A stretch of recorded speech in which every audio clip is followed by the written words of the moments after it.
தேசிய முற்போக்கு திராவிட கழகத்தின் தலைவரும் என்னுடைய இனிய நண்பருமான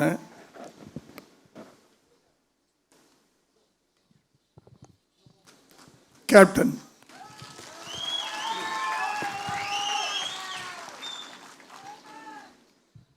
இன்று வரை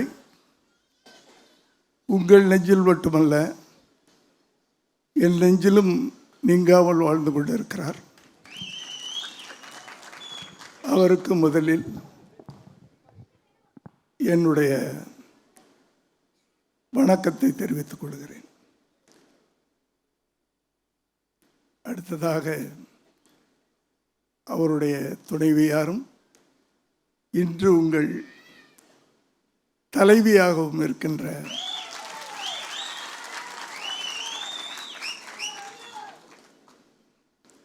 அன்புக்குரிய சகோதரி பிரேமலதா விஜயகாந்த் அவர்களுக்கும்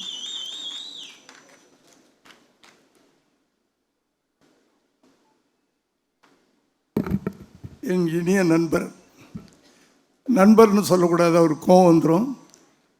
ஏன்னா நான் இன்னும் 25 வயசு தான் அப்படின்னு சொல்லிக்கிட்டே இருப்பார்.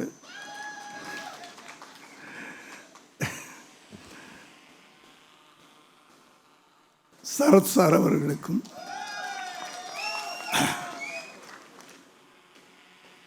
மற்றும் தேமுதிகவை சேர்ந்த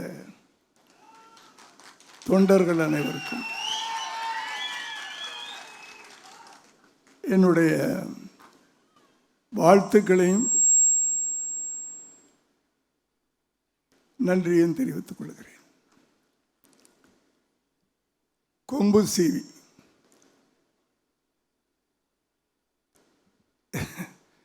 பொன்ராம் அவர்கள் இயக்கியிருக்கிறார். கேப்டனின் வாரிசு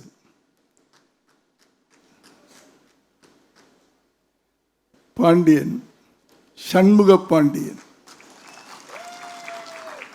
பாண்டி நாட்டு சிங்கம், கேப்டன் பெற்றெடுத்த அந்த வாரிசு அவர் நடித்திருக்கிறார்.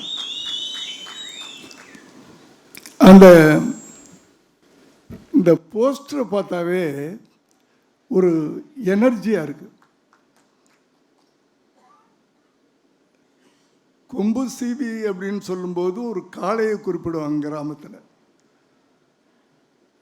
இதில் யார் கொம்பு சீவின்னு தெரியல எனக்கு. 2 பேரும் அப்படி இருக்கிறாங்க. அந்த ஒரு இளைஞன் அந்த விஜயகாந்தின் கண்களில் ஒரு நெருப்பு இருக்கும், வேகம் இருக்கும். அந்த ஒரு நெருப்பு கலந்த ஒரு பார்வை சண்முக பாண்டியன். ஏய், உனக்கு நான் சளைச்சவே இல்லைடா அப்படின்னு இந்த பக்கம். என்ன அழகான கெட்டப் சார் அது.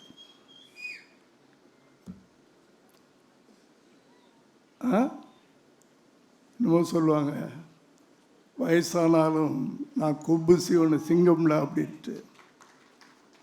கொம்பு சீவன காலடா அப்படி. அந்த போஸ்டரே இந்த படத்தினுடைய வீரத்தை காட்டுகிறது. அந்த டைட்டில் பார்த்தீங்கன்னா நம்ம தமிழ்நாட்டுடைய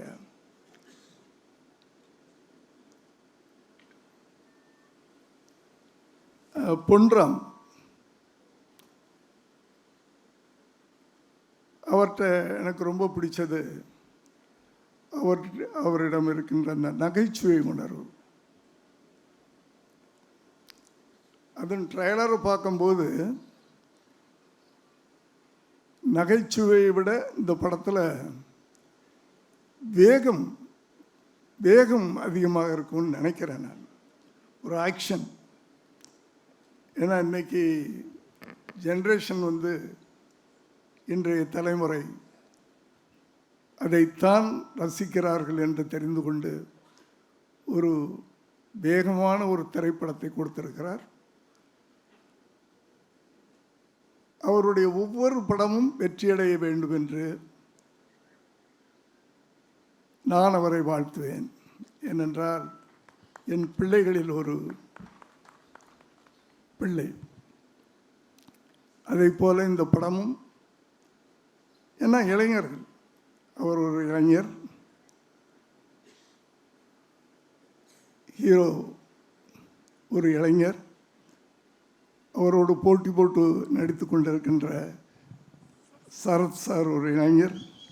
தன் கையை தூக்கிட்டார் என்ன. இந்த படத்திற்கு இசையமைத்திருக்கின்ற இசைஞானியின் வாரிசு, அவர் ஒரு இளைஞர். இப்படி இளைஞர்கள் புதிதாக இல்லை, புதிய வேகத்தோடு வந்திருக்கிறார்கள். ஒரு சரித்திரம் இருக்கிறது, அது உலகத்திலே உண்டான ஒரு சரித்திரம். மாற்றம் என்பது மட்டும் மாறாதது அப்படின்ட்டு. அது எல்லா துறையிலையும் உண்டு. சமூகத்திலும் சரி, அரசியலிலும் சரி, திரையுலகத்திலும் சரி. எனக்கு தெரிஞ்ச ஒரு காலத்தில் திரையுலகத்தில் பார்த்துக்கிட்டிங்கன்னா எம்.கே. தியாகராஜ பாகவதர், பி.யு. சின்னப்பா அப்படின்லாம் கேள்விப்பட்டிருக்கோம். நம்ம படங்கள்லாம் நம்ம பார்த்ததில்லை.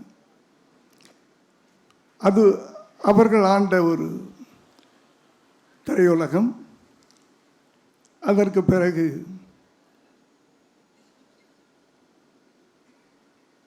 எம்ஜிஆர், சிவாஜி, இந்த அடுத்த தலைமுறைக்கு மாறிக்கொண்டு வந்தது.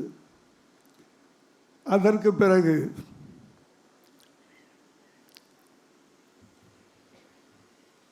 ரஜினி, கமல், அதற்கு பிறகு இன்றைய சூப்பர் ஸ்டார்கள், இப்படி இந்த மாற்றங்களை யாராலும் மாற்ற முடியாது. அது காலத்தின் கட்டாயம். ஆகவே இந்த மாற்றத்துக்குரிய இளைஞர்கள் வெற்றி பெற வேண்டும். ஏனென்றால் இந்த இளைஞர்களும் சரி, தமிழ்நாட்டில் இருக்கின்ற மக்களும் சரி, ஒரு மாற்றத்தை விரும்பிக் கொண்டிருக்கிறார்கள். அந்த மாற்றம் இந்த திரைப்படத்திலும் நிகழ வேண்டும் என்று வாழ்த்தி விடைபெறுகிறேன். நன்றி, வணக்கம்.